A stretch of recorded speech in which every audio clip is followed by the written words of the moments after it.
சிவகங்கையிலேருந்து நான் வரேன். அம்மா புரட்சி தலைவி அம்மா அவங்கள பார்க்கறதுக்காக நான் வந்திருந்தேன். வந்திருந்தப்போ நாங்கள் ராஜாஜி காலில் பார்க்க போனோம், அவ்வளோ பார்க்க முடியல. பிற்பாடு அங்கே சமாதிக்கு போயிட்டு மறுபடியும் இப்போ அம்மாவோட வீட்டை பார்த்துட்டு போகலாங்கிறதுக்காக வந்திருக்கேன். அம்மாவோட வீட்டை பார்க்க போகிறதுக்காக இங்கே போலீஸ் கடுபிடி இன்னும் அதிகமாக தான் இருக்குது. ரெண்டாவது இங்கே 1 மணி நேரம் காத்திருந்து 3 இடங்களில் நாங்கள் வந்து 4 மணி நேரம் 20 நிமிஷம் காத்திருந்து தான் உள்ளே போகிறது. உள்ளே போனால் அம்மாவுடைய மெயின் கேட் வேதா இல்லைங்கிற அந்த போர்டு வச்சுருக்க அந்த கேட்டை திறந்து விட்றாங்க. அங்கேருந்து உள்ளே போனோடனே அம்மா வந்து அந்த போர்ட்டிக்கோவில் கார் நிற்கும், அங்கேருந்து இறங்கி அவங்க போகிற அந்த நிலை வரைக்கும் நம்ம அது வரைக்கும் அலோவ் பண்ணுறாங்க. எல்லா இடமும் பூட்டியிருக்கு. மேலே எம்ஜிஆருடைய ஃபோட்டோ இருக்குது. அந்த ஆஃபீஸ் ரூம்லாம் நாங்கள் இங்கேருந்து பார்க்குறோம். அங்கே நிறைய பேர் மந்திரிகள் இதெல்லாம் நிறைய பேர் இருக்கிற மாதிரி தெரியுது. ஆனால் அங்கே வந்து வேறு எங்கேயும் அலோவ் பண்ண விரும்பலை. இந்த கேட்லேருந்து அம்மாவுடைய கார் நிற்கிற இடம் வரைக்கும், அந்த நிலை வரைக்கும், அம்மா வீட்டுக்குள்ளே போகிற அந்த என்ட்ரன்ஸ் நிலை வரைக்கும் நம்மளை அலோவ் பண்ணுறாங்க.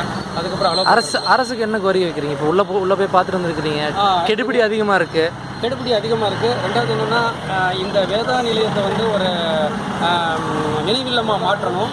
சாதாரண மக்கள் கூட அடிமட்ட தொண்டர்கள் கூட சரியாக ஈஸியாக வந்து பார்த்து ஈஸியாக போகிறது மாதிரி இருக்கணும். இந்த அளவுக்கு போலீஸ் கெடுபிடியெல்லாம் இருந்தால் அது வந்து அடிமட்ட தொண்டர்களுக்கு, விசுவாசிகளுக்கு வந்து எங்களுக்குலாம் ரொம்ப வேதனையாக இருக்குது.